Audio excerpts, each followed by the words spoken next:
Hei! Kuuntelet Kirkon näkymättömissä töissä podcastia, jonka olemme tehneet yhdessä kanttori Risto Eskolan kanssa. Minä olen pastori Satu Leino. Juttelemme podcastissa kirkossa eri tehtävissä työskentelevien ihmisten kanssa. He kertovat, mitä kaikkea kirkon näkyvien töiden lisäksi oikein tapahtuukaan. Tässä jaksossa kuulemme Kuusankosken seurakunnan diakoni Lea Piiraisen työstä. Diakonia-sana tarkoittaa kreikan kielellä palvelua. Perustana tälle palvelutehtävälle ovat Jeesuksen opetukset ja lähimmäisen rakkaus. Mitä mieltä Lea on tästä perustasta? Onko se vielä tänä päivänäkin johtava ajatus diakoniassa? Lea saa kertoa nyt ajatuksiaan.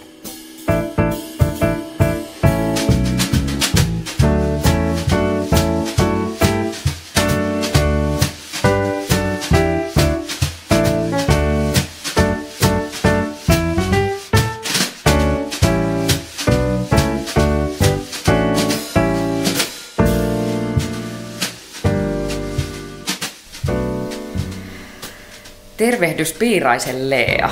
Kiva, että pääsit tänne meidän podcastiin haastateltavaksi. Sä olet Kuusankosken seurakunnan diakoni, eikö vaan?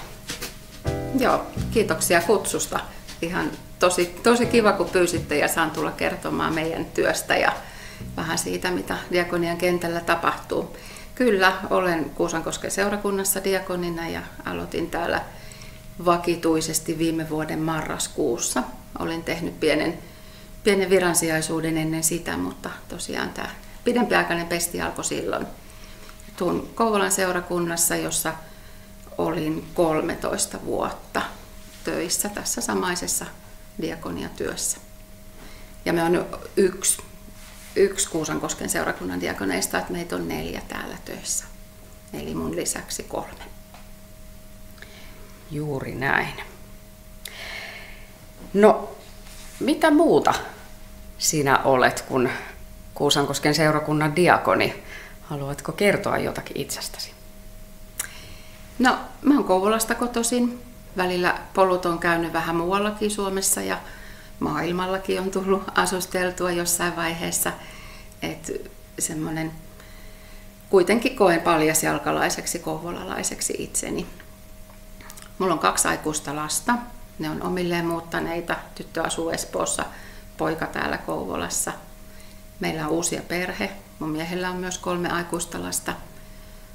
Vanhin tytär asuu Inkeroisissa perheineen. Nuorin tytär Tampereella ja poika Helsingissä. Sitten mulla on 91 äiti, jonka elelee itekseen kotona ja jota hän voi tosi hyvin. Mutta hänen kanssaan sitten tietysti arkea jaetaan ja muuta, että siinä on yksi iso osa elämää tällä hetkellä. Mulle tärkeitä semmoisia harrastuksia on, mä tykkään liikkua, mä oon aloittanut kuntosaliharrastuksen.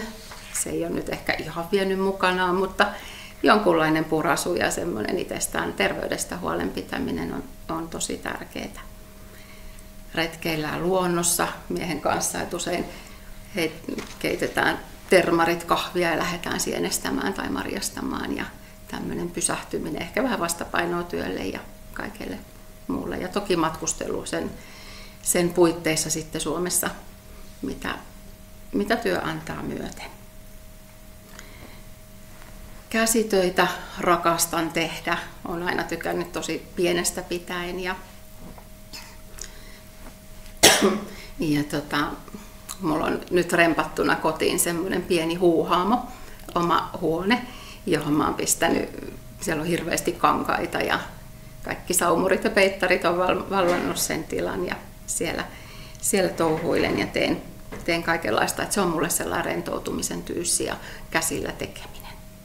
Luen, kirjahylly täytyy lukemattomista ja luetuista kirjoista ja tällä hetkellä mulla on uusi kirja Elli Meklinin Rakastettu on nimesi. Ihan mahtava. Suosittelen sitä kyllä kaikille. Tykkään opiskella. Mä oon tällä hetkellä Ne on tauolla kylläkin, ylemmän ammattikorkeakoulun tutkintoa, mutta katsotaan, ehkä sekin sieltä aikanaan sitten valmistuu, mutta kaikkea muuta työhön liittyvää ja semmoista, mikä mua oikeasti kiinnostaa, niin tällaista yritän ylläpitää ja se antaa virtaa. Se on ollut mulle aina niin kuin jotenkin, en mä voi sanoa helppoa, ei opiskelu koskaan ole helppoa, mutta kuitenkin kun siihen on mielenkiinto, niin silloin se pitää niin kuin otteessaan näin. Ja vapaa-ajalla, tämä liittyy nyt vähän työhönkin, mutta mä toimin tuolla rikosuhripäivystyksessä, niin mä oon heidän kanssa tekemisissä myöskin. Ehkä siinä nyt semmosia joitakin asioita omasta elämästäni. No kuulostaa todella monipuoliselta vapaa-ajan vietoltakin, että pidät huolta sekä ruumiin kulttuurista että sitten päänsisäisestä kulttuurista tavallaan, että hoidat itseäsi monella tapaa ja kuulostaa oikein hyvältä työn vastapainolta.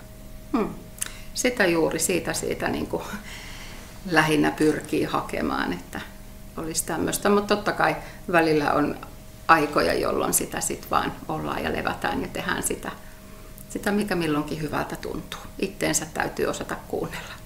No se on kyllä täysin totta. No kerrotko sitten vähän siitä, että miten olet päätynyt seurakuntaan työhön? Mitä työtä ehkä olet mahdollisesti aiemmin tehnyt ja mikä on ollut tämä polku seurakunnan työhön? Joo, no mun seurakuntatausta lähtee lapsuudesta. Mä olin innokas pyhäkoulussa kävijä ja siihen aikaan kun minä olin lapsi, niin Käpylän kirkolla pyhäkoulut oli tosi suuria. Meitä oli varmaan 20 lasta siellä joka sunnuntai. Käytiin tyttökerhoissa, seurakunnan retkillä, leirillä, kaikenlaista toimintaa. Et se oli jotenkin tosi iso juttu silloin. Ja rippikouluikään asti. Rippikoulun kävin Vivanilla, laivarippikoulun silloin täällä Kouvolassa. Se oli kanssa ehkä viimeisiä kertoja, kun Vivani oli siinä muodossa liikenteessä, mutta se oli tosi ikimuistoinen ripari. No sepä kuulostaa eksoottiselta. Joo, se oli ihana. Kotkasta lähdettiin, Helsingissä käytiin ja risteiltiin tuolla merellä sitten viikon verran. Ja toki siihen kuului sitten munkinlaista juttua. No lapsena mä haaveilin, että musta tulee lääkärinhoitaja. Monien tyttöjen tapaan, mutta ei tullut lääkärinhoitaja. Ja lukiossa kävin Lusion lukion ja mietin mikrobiologian opintoja, mutta kun oli nämä käsityöt ollut sitten intona, niin hommasin mallipukin etten ompelijan ammattitutkinnon ja sitten luin vielä merkonomiksi eli kirjanpitäjäksi. Lamavuodet vei monta unelmaa tältä alalta. Kuten tiedetään, niin Suomessa sortui aika monta asiaa silloin, niin, mutta kirjanpito jäi sitten mun työtehtäviksi, eli olen toiminut kirjanpitäjän töissä paljon. Ja sitten lapset oli pieniä, olin pitkään hoitovapailla ja se oli ihan tosi ihanaa aikaa. Mutta tähän liittyy sellainen polku myöskin seurakuntaan, että mun nuorempi syntyi Keskosena pari kuukautta etuajassa. Ja 1,5 vuotta oli semmoista, hän kehittyi ihan normaalisti, oli hyvinkin, mutta muuten niin kuin hyvin hankalaa aikaa, että oli itkunen ja kireä ja tämmöinen. Ja sitten löytyi aivoista hyvin vakava sairaus, joka olisi tarvinnut leikkausta. Ja lääkärit ja neurologit teki paljon tutkimustyötä ja oltiin lastenklinikalla ja ambulanssit ja sairaalat tuli monessa paikkaa tutuiksi, mutta Jumala puuttui peliin. Monta leikkausta estettiin, tai oikeasti kolme leikkausta estettiin aina viime tipalla. Ja hänelle ei loppujen lopuksi tehty mitään, vaan hän sai parantua ihan ihmeen kautta. Ja siitä lääkärit sitten olivat myöskin ihmeissä, ja hän on terve nuori mies tänä päivänä. Mutta tämä sai aikaan sen, että mun elämässä käynnistyi iso prosessi, jolloin mä aloin miettimään, että mikä on mun elämän suunta. Kuka on tämä kaikkivaltias, joka tällaista rakkautta meitä kohtaan osoittaa tälläkin tavalla. Ja sitten elämä jäi Jeesuksen käsiin ja en ole sitä katunut päivääkään. elämän suuntaa tarkistelin siinä kohtaa muutenkin ja opiskelin sitten geronomiksi, vaihdoin vähän alaa, eli tämmöinen sosiaali- ja terveysalan yhdistetty vanhustyön tutkinto. Ja yhden harjoittelun tein siinä diakoniatyössä. Ja se oli tällainen sosiaalipuolen harjoittelu.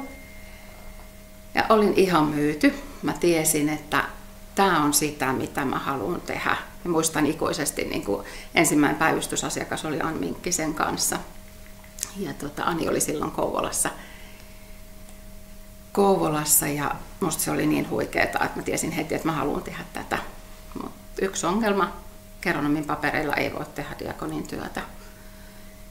Mutta taas taivaan isä johdatteli asioita sitten sillä tavalla, että kun oli aika valmistua, niin Kouvolassa aukesi sijaisuus ja Grönvallinen ja silloinen esimieheni pyysi minua siihen. Sitten, ja näin mä aloitin 1,5 vuotta Kouvolassa sitten sijaisena ja pääsin diakkiin opiskelemaan sosionomidiakoniksi ja valmistuin sieltä. Sillä tiellä ollaan. No kiitos kun jaoit tästä tällaisesta polustasi seurakuntaan. Sehän on tapahtunut ihmeen kautta. Kuin ihmeen kaupalla ja ihmeen kautta. Näitä tällaisia tarinoita harvemmin kuuleekaan.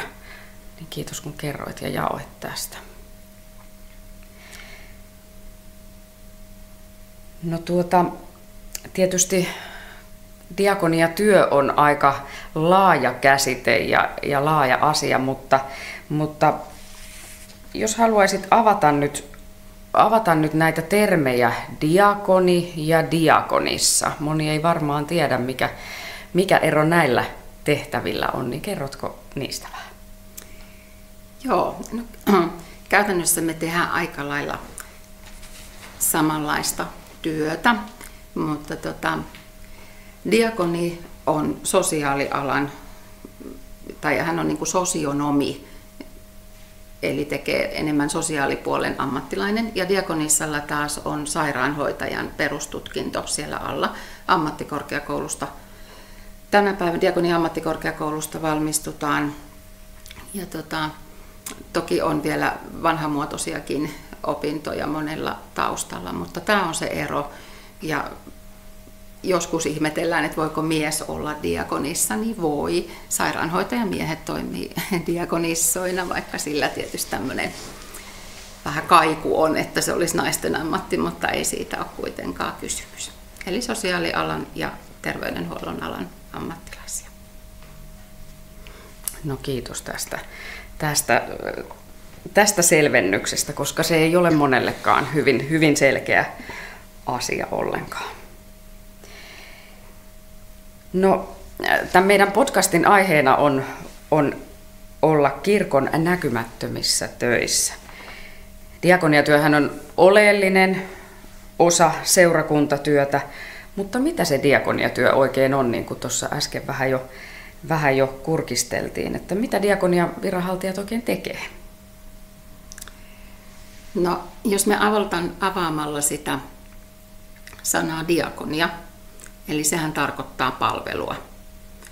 Mutta ihan tiivistettynä ja yksinkertaistettuna, niin diakoniassa tuetaan ja autetaan ihmisiä, jotka elää vaikeissa elämäntilanteissa. Hätä on monimuotoista ja se liittyy esimerkiksi yksinäisyyteen, sairastamiseen, suruun, taloudellisiin vaikeuksiin, päihteiden väärinkäyttöön, riippuvuuksiin, väkivaltaan, erilaisiin kriiseihin, jotka voi kohdata ketä tahansa meistä, tai ne voi olla ylisukupolvisia, mutta että ei kukaan ole suojassa niin kuin elämän vaikeuksilta. Eli työ on tämmöistä hädässä auttamista ja myös sen syihin vaikuttamista, että pyritään niin kuin ratkomaan niitä taustalla olevia syitä ja auttamaan siitä sitten ihmisiä ihmisarvoisen elämän edistämisen niin kuin se tavoitteena.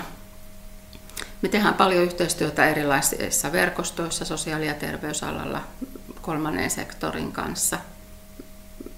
Kaikkiin näihin liittyy erilaisia toimijoita, niin ollaan sitten tarpeen mukaan yhteyksissä ja pidetään niitä sillä työpareina ja toimitaan usein palveluohjaajina ja ikään kuin sillä rakentajina.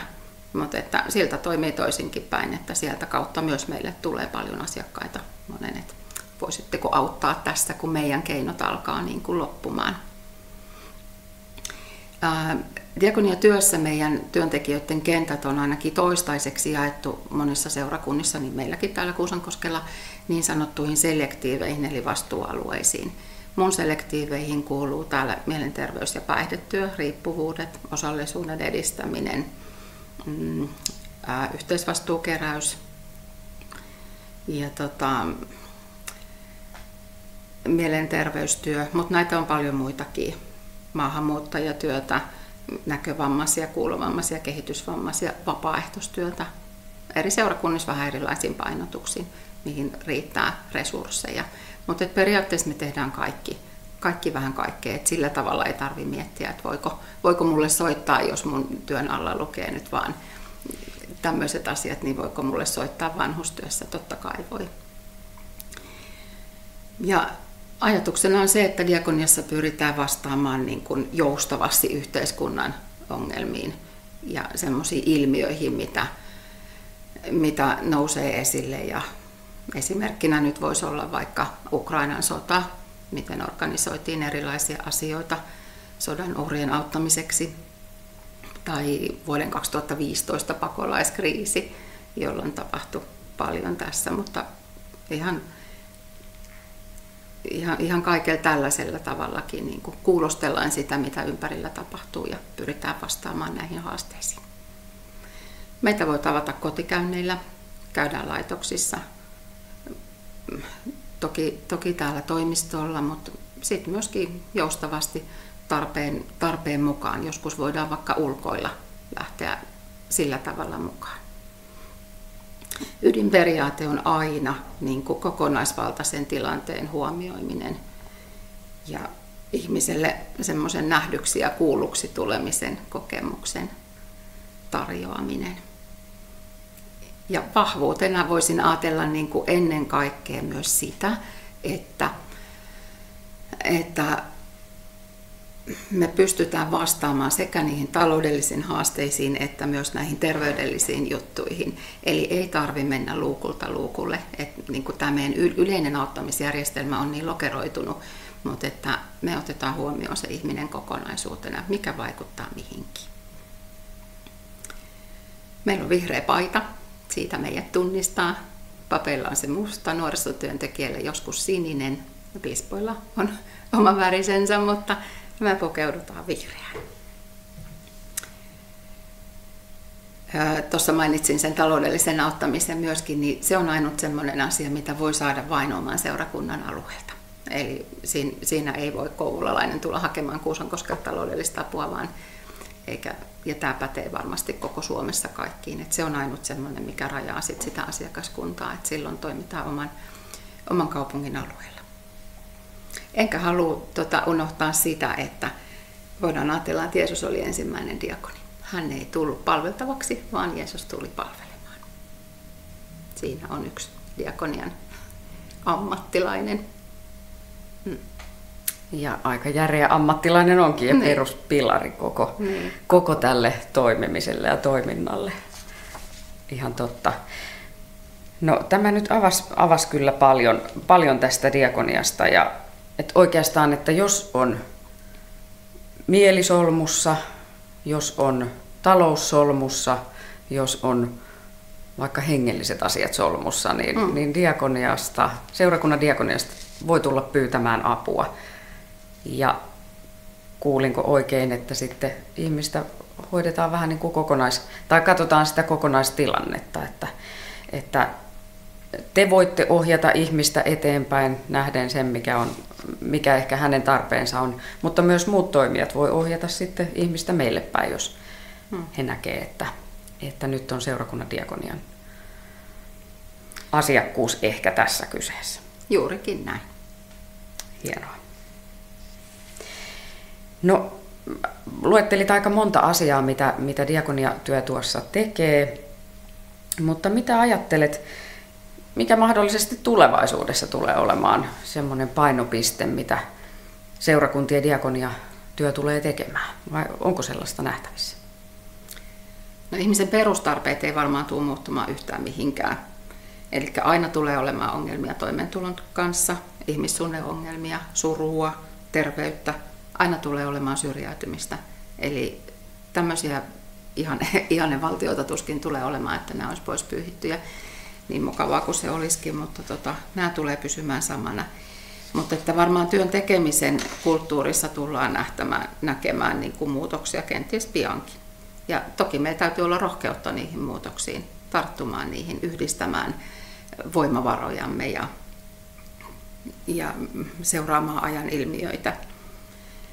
Nähtävissä on, että yhteiskunnan arvomaailma on kyllä kovenemassa. Hallitusohjelmat ja nämä, niin kyllä ne meille huolta aiheuttaa, mitä tämä käytännössä tulee tarkoittamaan, että lisääntyykö eriarvoistuminen köyhyysrajan alapuolelle, jääkö sinne entistä enemmän ihmisiä vai mikä on sitten trendi, rikollisuuden lisääntyminen ja kaikki tämmöinen.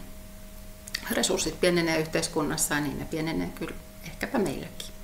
Että tämä on otettava huomioon, mutta pyritään vaikuttamaan asioihin, tuomaan ääntä niille ihmisille, joilla ei se ääni kaikista vahvimmin ole tässä maailmassa kuulumassa. Ja siinä on varmaan kyllä kehittämisenkin paikkaa, että me ei olla niitä suurimpia markkinoinnin ammattilaisia, mutta että somevaikuttaminen on uutta tai semmoinen uusi vahva nouseva kanava, mitä kautta saadaan ääntä esille, viestintään keskittyminen. Ympärillä olevat asiat varmaan ahdistaa monia, sota Euroopassa ja just taakse jäänyt pandemia ja ehkä uuden uhka, niin mitä nämä tarkoittaa? Rakennusalan näkymät, kaikki näitä. Mutta sitten täytyy muistaa sellainen asia, että diakonia kuuluu myös kaikille. Meidän kirkko on diakoninen, seurakunta on diakoninen, seurakuntalaiset, että monta kertaa media on hyvin kiinnostunut semmoisista menestyvistä ja rikkaista ihmisistä, mutta meidän ympärillä on ihmisiä, jokaisen ympärillä, ketkä on yksinäisiä ja kipeitä, paljon hylkäämistä ja muuta. Että kuka auttaa tätä joukkoa jaloilleen? Vastaus on siihen, että me kaikki, jokainen meistä voi toimia lähimmäisenä. Se on yksi missio meille kaikille. Niin, oikeastaan diakonian tehtävä on se olla lähimmäinen toiselle ja ymmärtää myös se, että joskus myös minä tarvitsen sen toisen lähimmäisen tukea ja apua. Ehdottomasti, niin. Ja olenko nyt ymmärtänyt oikein, että diakoniasta voi hakea apua, vaikka ei kuulu kirkkoon? Voi hakea. Meillä ei koskaan kysytä sitä kirkon jäsenyyttä. Ja joskus se tulee esille, mutta ei mihinkään millään tavalla. Kaikki voi tulla hakea apua. Se on jokaisen oikeus. Ja se on myöskin hyvä kuulla. Kyllä. No mitä ajattelet, Lea, mikä sinusta on diakoniatyöntekijän tärkein ominaisuus? Voiko sellaista yhtä tai joitakin sanoa? No ihan varmasti kaikki lähtee siitä aidosta kiinnostuksesta ihmiseen, kyvystä asettua toisen asemaan, halusta asettua toisen asemaan, halusta olla ihmisen puolella ja puolustaa sen vääjäämätöntä ihmisarvoa, toivon luominen ja kaikki tämä, että aina haetaan toivoa. Jokaisessa keskustelussa se toivo on niin kuin, se ei saa koskaan niin kuin hävitä eikä uupua, että sen nostaminen esille. Tarvitaan ammatillista asiantuntijuutta, mutta kykyä asettua sitten toisen kokemusten ja tunteiden tasolle. Diakoniatyöntekijän täytyy osata kunnioittaa erilaisia elämännäkemyksiä. Se, mikä on mulle hyvää, ei välttämättä ole toiselle. Se, mikä on toiselle, niin mä voin ajatella siitä omalla tavallani, mutta hänen hyvä elämänsä on kuitenkin se niin kuin tavoite. Ja mun täytyy ymmärtää se aina. Se on yksi tärkeä. Ja me tuetaan ihmisen voimavarojen löytämistä ja yritetään etsiä niitä itse, et ei tehdä varsinaisesti puolesta. Mutta jotenkin mä ajattelen, että joskus se puolesta tekeminenkin voi olla tarpeen, että sitä ei saa pelätä, että on kohtuutonta jättää ihminen ikään kuin heitteille, jos en auta sitä ensimmäistä, toista, kolmatta askelta kulje kanssa, niin kyllä ne voimavarat sieltä löytyy. Jokaisella niitä kuitenkin on. Täytyy uskaltaa katsoa vaikeita asioita silmiin, koska aina kun puhelin soi tai meidän ovi aukeaa, me ei koskaan tiedetä mitä siellä on. Ja siellä on vaikka mitä, monenlaisia juttuja. Mutta osaamisen rajat täytyy tuntea. Ei voi sooloilla eikä lähteä osailemaan sellaisia asioita, mitkä kuuluu toisille ammattilaisille. Et siinäkin täytyy niin kun olla herkkänä ja tarkkana, ettei astu alueille, missä en olekaan niin kun vahvoilla. Mutta toki omasta elämästä palautumisesta kiinni pitäminen, oman elämän hoitaminen ja muistaa se, että kenen töissä me tässä ollaan. Että rukous ja hengellisen elämän hoitaminen on tärkeää, että muuten ne jotenkin oman repun eväät on äkkiä loppuun syöty. Että kyllä ne voimavarat tulee sitten meille ja viisaudet jostain korkeuksista ihan muualta. Taivaan Isä pitää huolta. Näin. Ihan hyvä. Hyvä, että toit senkin esiin, koska näinhän se tietysti hengellisessä työssä on, että täytyy myös itse sitten muistaa ammentaa Raamatusta, rukouksesta, yhteydestä Jumalan kanssa. Kyllä. No sinulle, kun nämä hengelliset asiat ovat tärkeitä, niin onko joku erityinen kirkkovuoden ajankohta tai pyhä, joka on erityisesti sydäntä lähellä?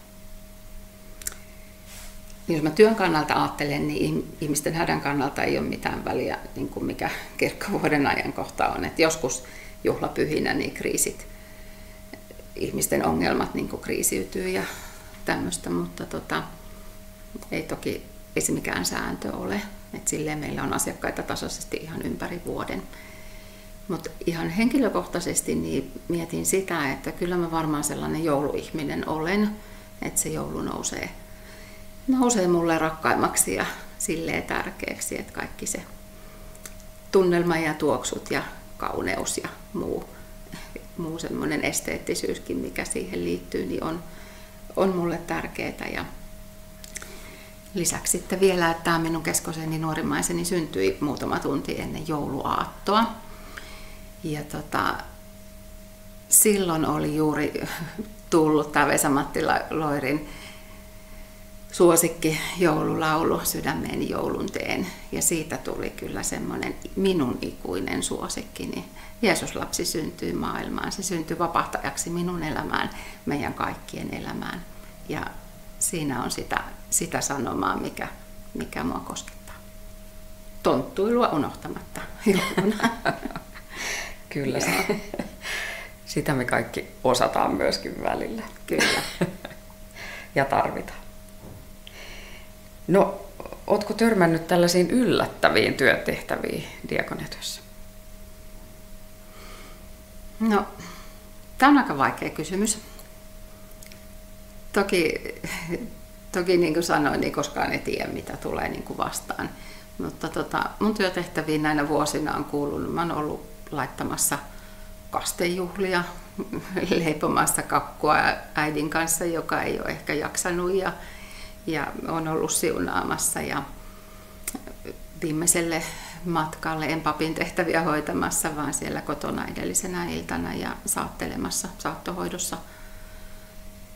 saattohoidossa sitten asiakkaita, onnistunut oikeudessa ja iloinnut asioiden ratkeamisista ja monenlaisista yllättävistä käänteistä ihmisen elämässä, mutta ehkä yllättävintä on kuitenkin, ei mulle ihan sellaista nouse mieleen, mutta aina yllättää se joka kerta, että mitä ihmeen voimavaroja ihmisistä löytyy, mitä viisautta, mitä mahtavia keinoja ihmisillä on. Ja se on niin mahtavaa, kun saa olla niitä niin kuin jakamassa ja yhdessäkin ihmettelemässä.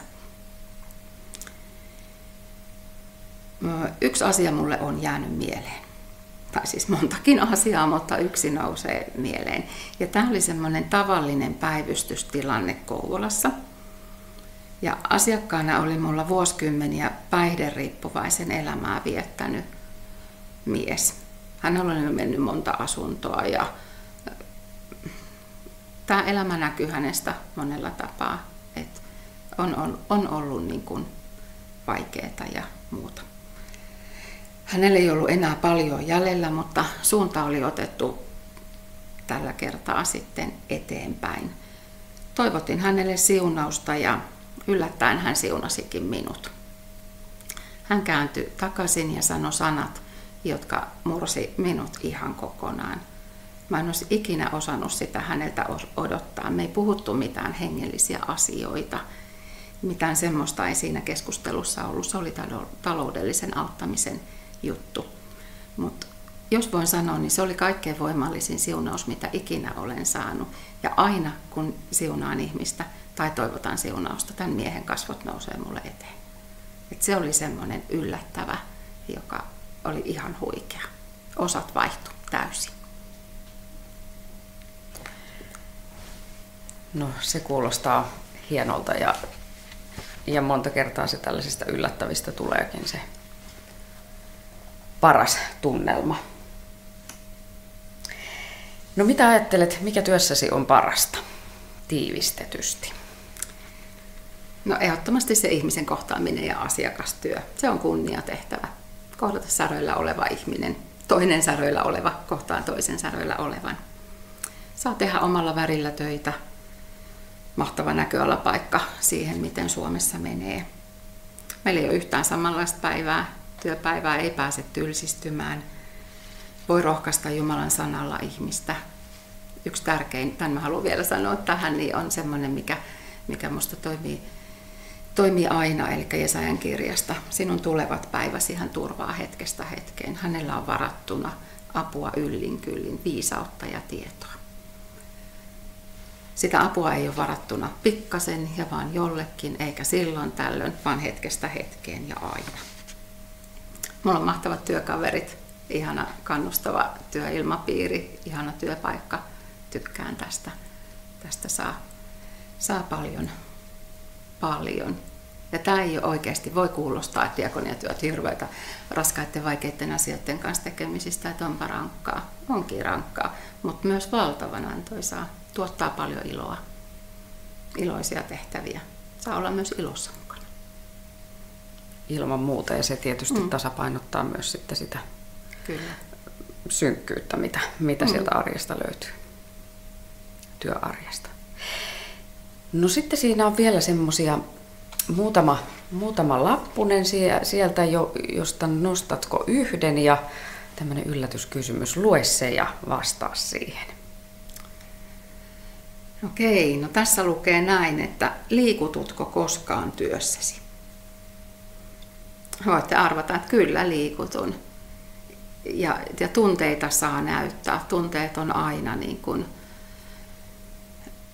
jollain tapaa, jos on surua, taloushuolta, hätää lapsista, eroa.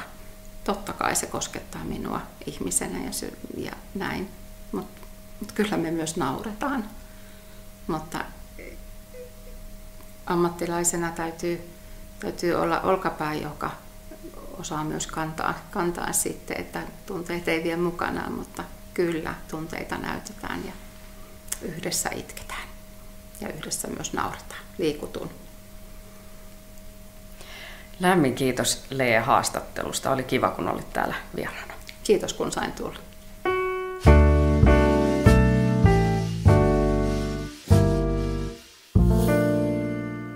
Lopetamme podcastin Raamatun tekstiin, jonka olen valinnut juuri tätä henkilöä ja hänen työtehtävänsä ajatellen. Matteuksen evankeliumin 25. luvusta. Kuningas vastaa heille. Totisesti, kaiken, minkä te olette tehneet yhdelle näistä vähäisimmistä veljistäni, sen te olette tehneet minulle. Kiitos kun kuuntelit.